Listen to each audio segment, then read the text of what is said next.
What's going on, guys? It is the Movie Idiot Live Show, and I am your Movie Idiot Mike, and welcome back to another episode of the Movie Idiot Live Show. What is the Movie Idiot Live Show? Well, it's where all of us movie, TV, and streaming fans all get together and talk all things movie, TV, and streaming, and all that kind of fun stuff. And we got some topics today, guys, as you guys hear a nice police car running by. There's been a lot of cops driving by my house today. I don't know what's going on with that. But anyway, we got a lot of stuff we're going to talk about today, including things like AMC lining their pockets, Alamo Drafthouse going into bankruptcy, Cinemark will not be playing Raya and the Last Dragon, Dwayne "The Rock" Johnson to begin filming on Black Adam in April, San Diego Comic-Con news, and of course, WandaVision and Falcon and Winter Soldier. A lot of things we're going to be going over today. So, how do you guys interact with the show? That's the big question, because that's what we try to do here. We try to get some give and some play and some talk and some all that stuff. You guys can interact with the show by commenting, of course, in the comments section below. You could do that on Twitch. You can do that on YouTube, and you can do that on Facebook Live. We are streaming on all three platforms right now, so you can comment below on that. Also, and the better way, let's be real, the better way to interact with the show is the tip link. Streamlabs.com/movieidiot, because when you interact with the show via the tip link, not only are you getting your question or comment on the show, but you are also helping support the show and support the channel, and I really appreciate that. So, with all that stuff being said, also one more thing really quick. Don't forget, of course, to like, subscribe, share, tell your friends. We're trying to make this an awesome channel, and we need your help to do that as well. Okay, we got all the business stuff out of the way. Let's get to our main topics of the day, or the week, I should say. And I'm going to tell you guys, we're going to start with the main topic of the show. The title, the titular, that sounded wrong. The title topic of the show for today, and that is this guy right here. AMC Entertainment CEO Adam Aron's 2020 pay rose to $20.9 million. It more than doubled last year in the middle of a pandemic. So how did this all start? Well, you see, AMC released a statement, which they must, on February 26th, saying that they had awarded their top execs $8.3 million in bonuses, and including a $3.75 million bonus for CEO Aaron, what's his face? Adam Aron. Sorry, Adam Aron is the CEO. So, they are quoted as saying the bonuses were approved in order to recognize the extraordinary efforts of employees to maintain the company's business and preserve stockholder value during the COVID-19 pandemic, encourage continued engagement and retention, and incentivize our management and employees during the continuing unprecedented difficult business conditions. Okay. So that's how it started, and people were already pissed off about that, right? So, you're in the middle of a pandemic. AMC had laid off 30,000 workers. A lot of people were asked to take pay cuts and everything else, and yet they turned around after they got a little bit of coin in their pocket from the whole Reddit thing, and they paid their executives $8 million, including $4 million for the CEO, who was making $9 million a year. That looks bad, but this looks worse. This is worse. Come to find out, the CEO didn't make $9 million a year. He made $20.9 million last year during the pandemic. So the exec made $9.67 million in 2019 before the coronavirus. So an AMC holding CEO received compensation of $20.92 million in 2020, up from the $9.67 million, according to the Cinema Giant's proxy statement filed with Security Exchange Commission on Friday. So this just happened. So they had to file another thing on Friday.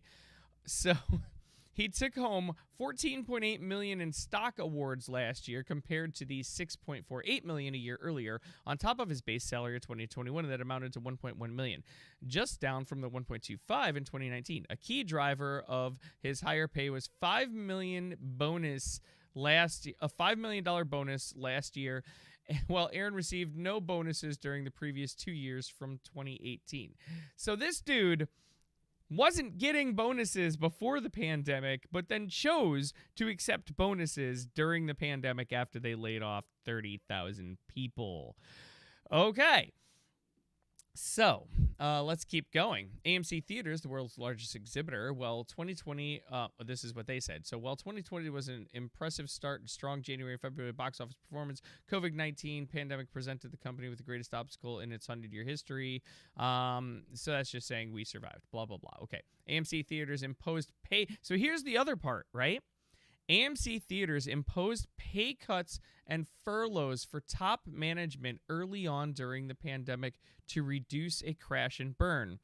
And parent AMC Entertainment has raised new debt, restructured its borrowings, and sold off assets to bolster its balance sheet liquidity. So, again, they had asked other people in the beginning of the pandemic to take pay cuts, and they took on more debt. All well, the CEO had his salary doubled and got a $5 million bonus and now is getting another $4 million bonus. What is going on? Okay, let's keep going. Let's get through this article here. So, Jesus.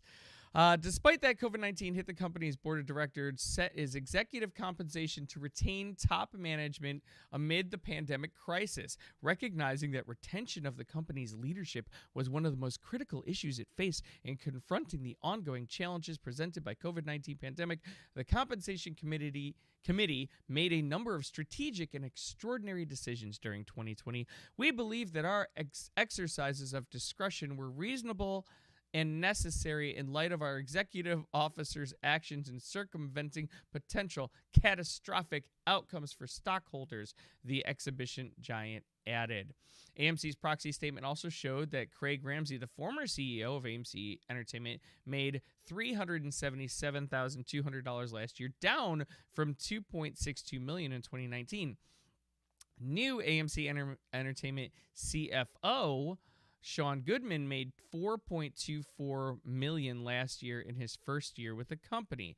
John McDonald's executive VP of operation. Okay, so this is just going through the rest of what they were making. But the point being is this. This company, 3 months ago, guys, this company was completely in shambles to the point where they were expected to close. Like, it was that bleak for AMC. This company, the past year, people have felt sorry for them. There have been so many things. Save AMC. Let's figure out how to save it. The whole Reddit thing. The whole reason those Reddit investors invested in AMC was because they were fledgling and they were struggling. To find out that the entire time they're laying off 30,000 people. They're asking other, lower level execs to take pay cuts, and yet their higher level execs were getting pay raises and bonuses the entire time during 2020 is just fucking terrible. They are the worst of the worst. And I say this as a fan of AMC Theaters. I am an A-list member. I love going to the movies at AMC, but this is horrible. It's just horrible. They were begging the government for money. Begging them for money. Begging them for bailouts. All well lining their own executive pockets. Now, granted, all legal. It's all legal. They didn't do anything wrong in that sense. They didn't do anything illegal. It's just shady as fuck. It's just horrible. Optics, okay? There's something called optics in business, right? This looks bad because it is bad. Again, not illegal, but just really shitty. It's really shitty. How can you do this to your employees? How can you turn around and do this to your employees? How can you beg the government for money? Beg taxpayers for taxpayer dollars. All well, during a pandemic, when you're not bringing in money, you're giving your executives raises? What the fuck? What the fuck? So it's not a secret, you guys. I've told you this before. I own a DJ and entertainment company. That's one of the jobs that I have. I've done this for going on almost 8 years now. In 2020, I literally took a pay cut to the point where I half the time didn't even pay myself. Even if I did happen to have a gig or a job here and there in a place where I was allowed to do so, I didn't take money, or I didn't give myself any money. It just went into the company. My employees right now, they're not working. So why am I going to give myself money? I'm going to keep the company afloat. I'm not going to go begging the government for money and then turn around and spend that money. I'm going to use it to keep my company afloat, which is what I did, which is what you do. Because, obviously there were some, things that I can do to help do that. And I was able to take advantage of some of those things. This is not about my company. The point being is that you don't, as a CEO, as executives of a company that you're trying to keep afloat, rob them, which is basically what they did. It's legal, but they basically took any help, any financing, they took a bunch of it and gave themselves millions of dollars in pay raises and bonuses. It just sucks. They just suck. AMC, you suck. And it makes me, I might cancel my AMC membership now. I might cancel my AMC A-list. I don't know if I can. I'm not usually that guy. I don't get into the whole, well, you did this, so I won't buy your product. But man, I find it really hard to support a theater that does this, that lays off 30,000 employees and then turns around and lines their pockets like that. It's just terrible. Just terrible. Anyway, guys, I've gone on for about 10 minutes on this subject here. So, we're going to move on to the next topic. But I want to know what you guys think. What do you guys think about AMC giving their executives not only raises in 2020, but also bonuses on top of that, while they have also laid off 30,000 people and asked lower-level executives to take pay cuts and asked for financing from the government and were refinancing stuff while they were struggling? I think it's terrible, but I want to know what you guys think. Let me know in the comments below your guys' thoughts, and we're going to move on to the next main topic of the day. And kind of on the same ilk a little bit, we're going to go into this here. Alamo Drafthouse, the movie chain, filed for Chapter 11 bankruptcy, selling assets to an investor group, closing 3 theaters. So, Austin, Texas-based dine-in movie theater chain Alamo Drafthouse Cinema has filed for Chapter 11 bankruptcy and agreed to sell basically all of its assets to an investor group, including one of its founders, Tim League. The exhibitor, which buckled under the impact of COVID-19, has 37 theaters, including locations in LA, Brooklyn, Northern Virginia. It's backed by Alamont Capital. The sale is to Alamont Funds, managed by affiliates of Fortress Investment, League, and other original investors. Transaction will provide much-needed financing to stabilize the business. So let's see what they closed here. I'm going to try to find that. The first Alamo Drafthouse was founded in 1997. A single-screen mom-and-pop theater in Austin. Let's see. The parent company, blah, blah, blah, blah. Meaning offering film studios. I'm trying to find which ones it goes. Here we go. In connection to Chapter 11 filing, the company is requesting bankruptcy court to approve a 75-day timeline for transaction process, $20 million debtor in possession credit, blah, blah, blah. Here we go. It will close 3 theaters, Alamo Drafthouse, Ritz in Austin, and locations in Kansas City, Missouri, and New Braunfels, Texas, and stop development at a cinema in Orlando. Other theaters will continue to operate, but company said it will continue to evaluate health of all leases during the Chapter 11 process. So, again, this ties back into what we were just talking about here. You have a chain that is really growing in popularity. Alamo Drafthouses are amazing from what I understand. I have never been to one personally, but it's definitely on my list of things to do. It's more of a dine-in experience. You get, obviously it's like a full bar experience with food, and you sit there in kind of a more dine-in type experience and watch movies, which I think is really cool. Instead of the usual theater chair setups, you got like dining tables and things like that. They have staff that helps and waits on you and whatnot. So I love the idea of the Alamo Drafthouse. It's something I've always wanted to do, and it looks like they're struggling. Now, what they didn't do is pay all their fucking executives while they're struggling. But they did file for Chapter 11 bankruptcy. It looks like they're going to be able to refinance and keep going. So, what do you guys think? Are you guys fans of Alamo Drafthouse? Are you, thinking that they're going to make it through? You think this is the beginning of the end for them? Let me know in the comments below your guys' thoughts, and I am going to move on to the next main topic of the week. And again, we're going to stick to theater news here, and it's Cinemark. Cinemark will not be playing Disney's Raya and the Last Dragon.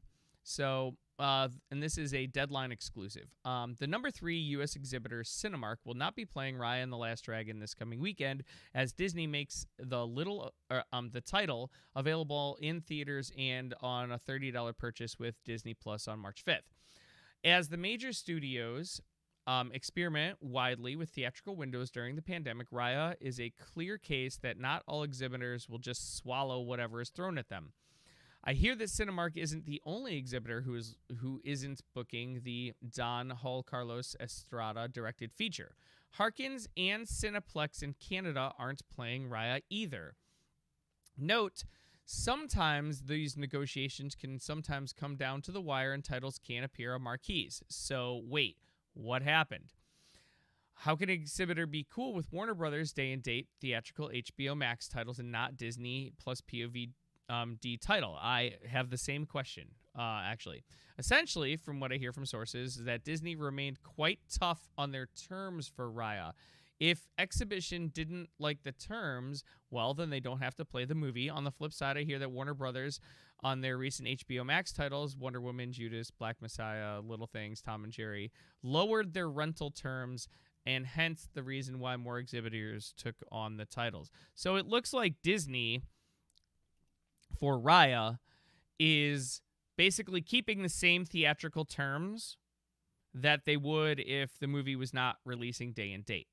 So the issue with that being, obviously, is the movie is releasing day and date. Now, here is my counter to this, because they're saying, Warner Brothers HBO Max lowered their rental fees. Yes, but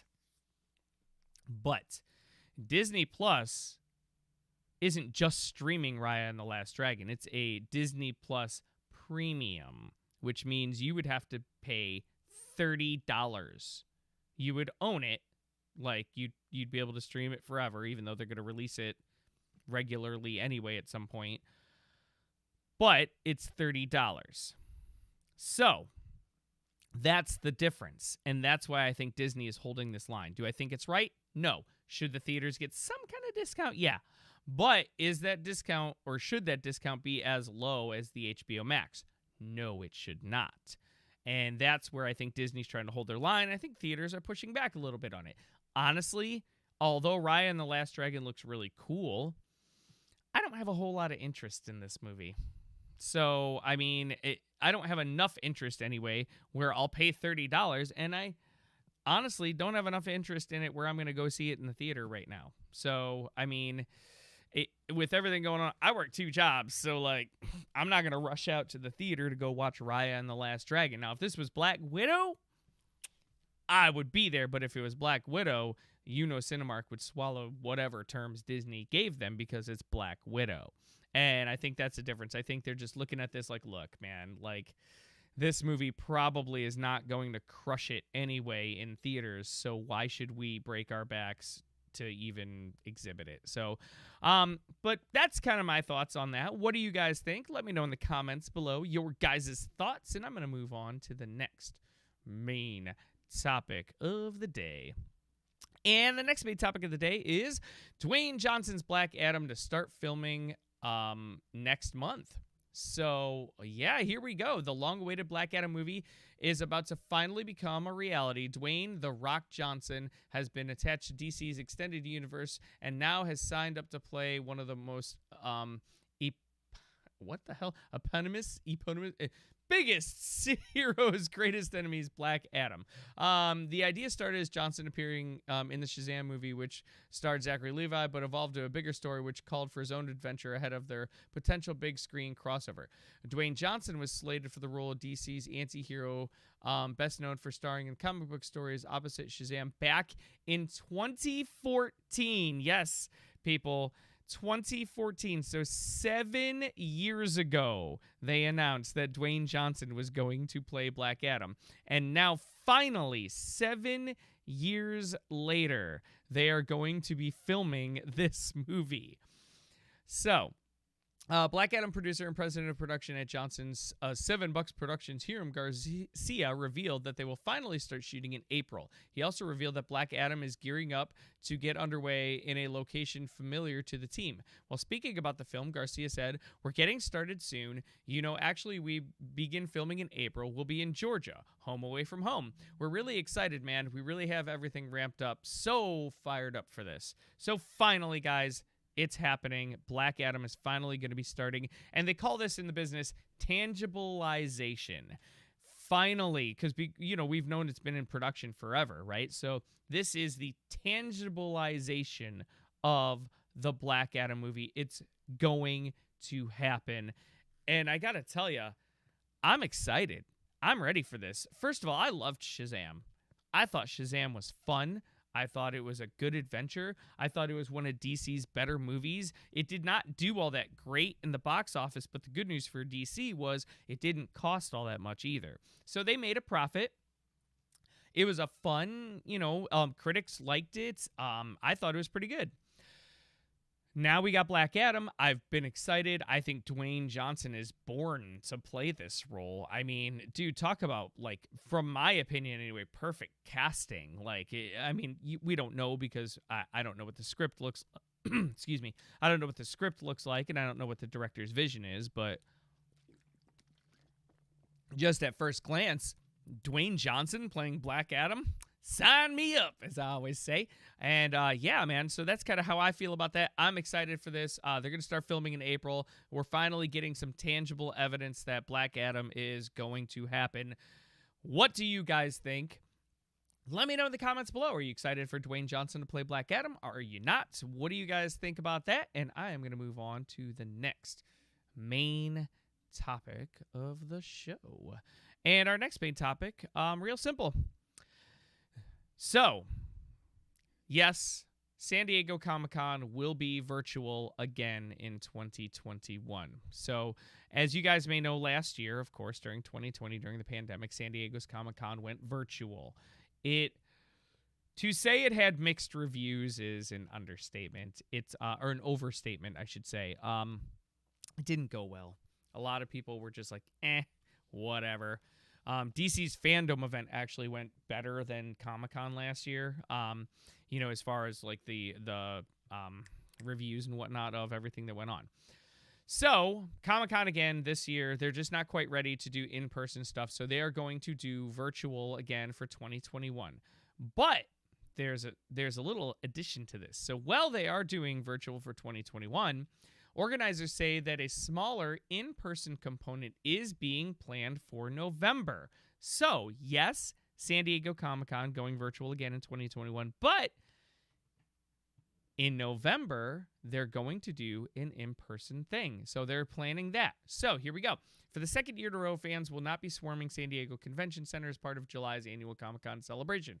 Comic-Con International announced Monday that the upcoming con will be virtual, and as uncertainty around the coronavirus pandemic continues to make large-scale gatherings a dangerous proposition, a free 3-day Comic-Con at-home virtual event will take place July 23rd through 25th, as was the case last year. Organizers did note, however, that they were planning on a smaller in-person event in San Diego for November, with information to come at a later date. Comic-Con is expected to be in person for July of 2022. So here's my thoughts. I think it's a no-brainer. Even though restaurants, movie theaters starting to open back up, they're not ready for big giant events, especially one like Comic-Con. There's something that they call the Comic Crud which, like, when you go to a Comic-Con type event, you get sick because so many people are crammed in such a small spot. So, yeah, I mean, I get it. It's a no-brainer. That being said, I heard a lot of people talking about the November thing. So the small in-person event in November, I've heard people say something along the lines of, well, why would you hold a con in November? It's not going to do well. Dude, by the time November hits, this will be the first Comic-Con type event that there will be in 2.5 years. 2.5 years. Do you really think this small event in San Diego for Comic-Con in November is not going to do well? You're on something if you think that, okay? No, this thing is going to do very well. And I think it's smart of them. You have to come out in July because that's when you have to do all the big presentations. Then in November, you roll out your panels. You have people come up and show up anyway because they're gonna. Even though there won't be a lot of big unveilings, you could still get all your panels out there and people will come to see it. I think it's smart. And then you have that, you springboard off that November event. In July of 2022, you do a huge, we're back, holy shit Comic-Con celebration. I think it's genius. I think it's smart. I think it's the way to go. And I like it. I approve the Comic-Con, what's the plan that they have going on. So anyway, it's not about what I think, guys. You know that. It's about what you think. Let me know in the comments below what you guys think. Do you think it's a good idea for Comic-Con to kind of do the virtual thing and then go November for the in-person thing? Let me know in the comments below your guys' thoughts on that. And I'm going to move on to the next main topic of the day. And of course, guys, I can't say much about this. We do this every week, right? So on the main show here, we don't do spoilers, but WandaVision. WandaVision had its season and series finale. It literally was called the series finale. That's the name of the episode. So it happened. I can't say much about it because almost everything that happened again is a spoiler of some type. But I can say this. A lot of people were let down. A lot of people were let down by this episode. I'm going to say that I was a little let down, but not like other people were. I was hoping for more closure. It didn't provide that. And again, no spoilers. It didn't provide the closure I was hoping for. I didn't care about, whether this theory happened or whether that theory happened or whether this theory happened. I didn't care about any of that. Just more closure. And I just feel like it just kind of left a lot of the questions unanswered still. That's kind of where I'm coming from on that. Yeah. So, and I found this little article, which I can't read, but I just wanted to show you guys the title. And it kind of made me think about it a little bit, and it says this. The WandaVision finale did what it had to do, not what we wanted it to do. So, and literally this first line here, you guys can't see it. I want to go down a little bit, but I don't want to. Okay, cool. So it says, the season finale of WandaVision has some splaining to do, Lucy. And that's an accurate assessment. It does. That's exactly what I just said. It left a lot of things still unanswered. It has some explaining to do. I think that they did it on purpose, obviously, and I think it's because they have it tied into Spider-Man 3 and Doctor Strange. And I think that's what even though it's not what I wanted per se, I wanted them to close off a lot more of the open threads that they had. Honestly, now that I'm thinking about it a little bit more, I think they did the right thing. They have a 3-arc story. WandaVision's the first arc, the first act of this story. The second act is Spider-Man No Way Home. And the third act, of course, is Doctor Strange Multiverse of Madness. I also think it's gonna tie into Ant-Man a little bit too, even though they did not reveal that. But the name of Ant-Man is oh my God, what's the title? I gotta look this up really fast because the title of Ant-Man is Why can't I think of this? Hold on. Ant-Man 3 title. I can't think of the name of it right now. God. Shoot. Quantum Mania. There we go. So the title of Ant-Man 3 is Quantum Mania. So, yeah. I mean, I feel like you have Multiverse of Madness, and then you have Quantum Mania. Oops, sorry. You have Quantum Mania. Dude, like, come on.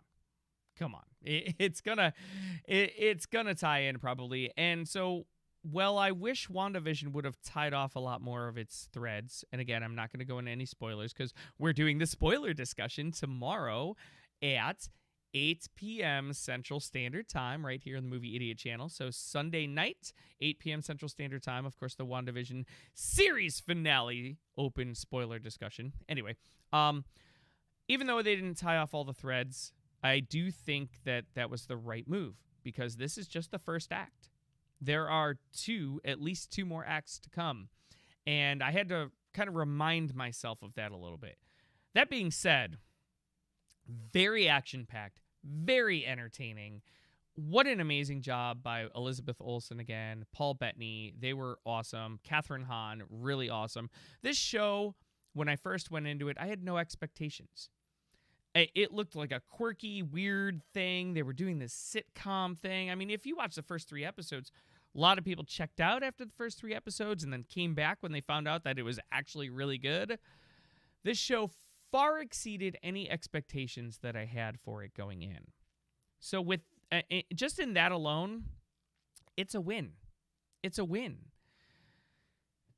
And then, yeah, maybe I was a little let down on my own expectations because my expectations went up and my theories went up and all that stuff. So maybe I was a little bit let down on some of that at the end, but it's not that it was bad. It just, I would have liked to see more of it tied off, but I understand now. They aren't ready to, the story isn't done. This is just the first act. And just like we had to be patient with the first 3 episodes of WandaVision, we have to be patient with this whole story arc. This is a 3-act story arc. We need to be patient with it. So that's kind of how I feel. Anyway, guys, how do you guys feel? Were you happy with the WandaVision season finale? Were you really upset? Are you joining the masses of people that feel like this was stupid and blah, blah, blah? Let me know in the comments below your guys' thoughts, and I'm going to move on to the next main topic. And our final main topic, actually, and that is a preview. Because now that WandaVision's over, Falcon and Winter Soldier, guys, it's coming in, I think, 2 weeks. 2 weeks from now, we're going to get Falcon and Winter Soldier. And I'm excited. I am ready for this show. The previews all look great. And, you know, if WandaVision is any indicator of the production value we're going to get, it's going to be awesome. It's going to be awesome, and I'm so stoked about it. Also, if you go on Disney Plus, they released they do this thing on Disney Plus where it's like a Legend series. So before WandaVision, they released the Legend series of Wanda and then of Vision. So each episode of the Legend series is 7 minutes long, and it just kind of goes over their backstory again, and it kind of catches you up on what has happened with them in the MCU and where they're at, and you know, and it's kind of a pre-setup. It's really nice. So they dropped those Falcon and of Winter Soldier. So you know, you guys can check that out on Disney Plus right now. And yeah, I'm excited for the show. I think the trailers have looked great. I think that, again, like, you know, with WandaVision, they took something that was a bit of an unknown and made it awesome. Well, we know what Falcon and Winter Soldier is going to be, right? Action-packed Marvel fun. I mean, dude, my excitement level, just because of how much better WandaVision was than I thought it was going to be, is through the roof for Falcon and Winter Soldier. Like, what are they going to do with something that's like a known commodity? Dude, I think they're going to crush it. My prediction is they're going to crush it, and I can't fucking wait, guys. I'm so excited for this, but it isn't about me. It's about you guys. What do you guys think? Are you excited for the Falcon and Winter Soldier show? Let me know in the comments below your guys' thoughts, and that's going to conclude all the main topics that we have for today. I do have a couple of tips that were sent in, so we're going to read those off. Again, if you want to send in tips for the show, you can do so via the tip link. That is streamlabs.com/movieidiot. Again, when you send in comments and questions to the show via the tip link, you are supporting the channel, you're supporting the show, and I really appreciate that. So, all right, we got two tips sent in today.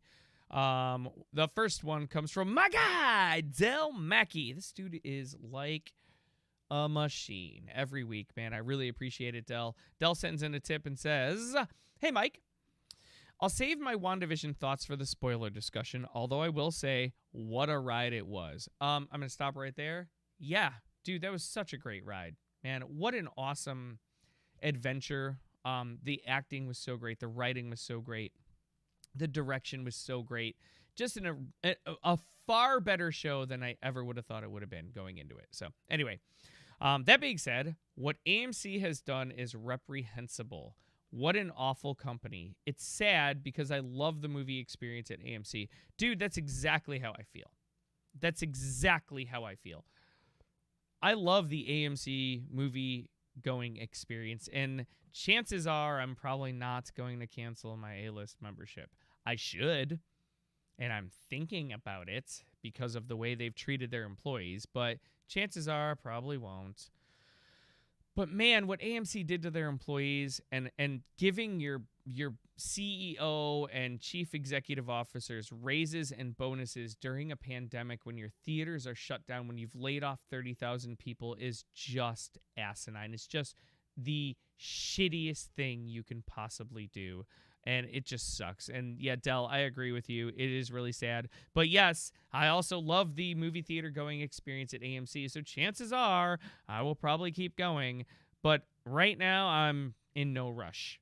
I am very, very disappointed. And it just sucks. They just suck. AMC, you suck. Anyway. Thank you for writing that in, Del. I appreciate that. And I'm going to go to the second tip comment here. The second tip comment comes from Tony.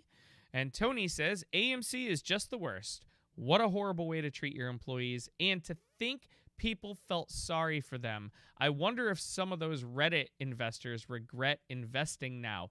Dude, yes. And I said that earlier in the show, too. I am very curious to know if some of them Reddit investors now regret. Dude, think about this. Part of the whole thing with the Reddit thing is to stick it to the man, stick it to Wall Street. And then AMC's execs turned around and took the money that they made from people saving their company and gave themselves bonuses. $8 million worth of bonuses after that happened. $4 million to the CEO himself. What a douche move. And I bet you that some of them Reddit investors are definitely regretting saving AMC's ass.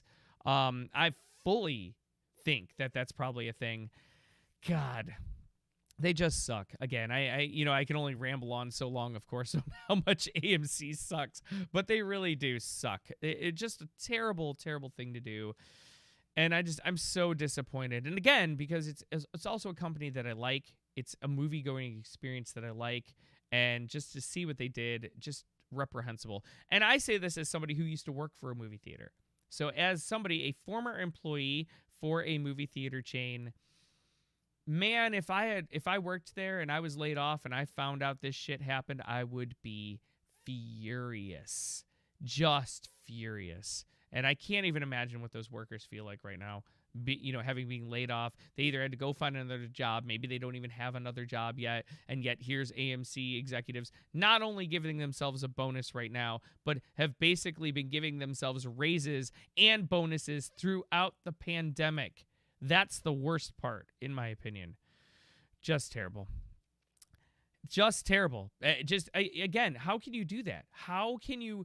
You literally laid off 30,000 employees in the middle of the pandemic, and you gave yourself raises and bonuses, and then you get bailed out by this Reddit investor group, and you turn around, instead of making sure you save your company, which they did, but they turned around and took $8 million and set it aside and gave themselves bonuses because we deserve it, guys. We worked very hard during this trying time, except for you had already given yourselves raises and bonuses during the pandemic. So you didn't have to do it again.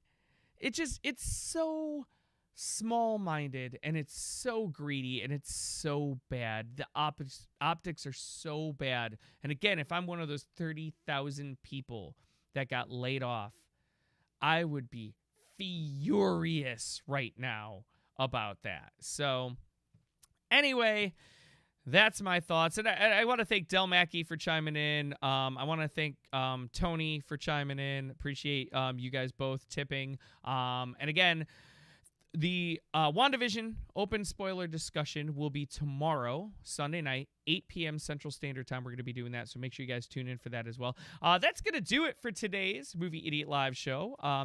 Again, guys, if you have topics or things that you want to talk about, you can always send those in, themovieidiot at gmail.com. You can go to themovieidiot.com/contact, and you can submit for that. We can talk about topics that way. And, of course, one more time, you can always go to the tip link, streamlabs.com/movieidiot. Put in your question and comment there because, again, when you submit topics and comments via the tip link, you are supporting the show and you are supporting the channel, and I really appreciate that, guys. You guys have been amazing, as always. A lot more subscribers lately, so you guys have been really great with that. We're almost at 100. I know that doesn't seem like a lot to you guys, but, like, to me, that's a big deal. So we're about 15 away now, 16 or 15 away from 100. So for me, that's a big deal. So again, make sure you like, subscribe, comment, share, all that fun stuff. Again, I really appreciate all of you, and I'm going to get out of here. I will catch you all tomorrow again, 8 p.m. Central Standard Time, right here on the Movie Idiot channel for the WandaVision open spoiler discussion. I hope you all have an amazing Saturday night. I'll catch you tomorrow, and I'm out of here. Peace. See y'all later.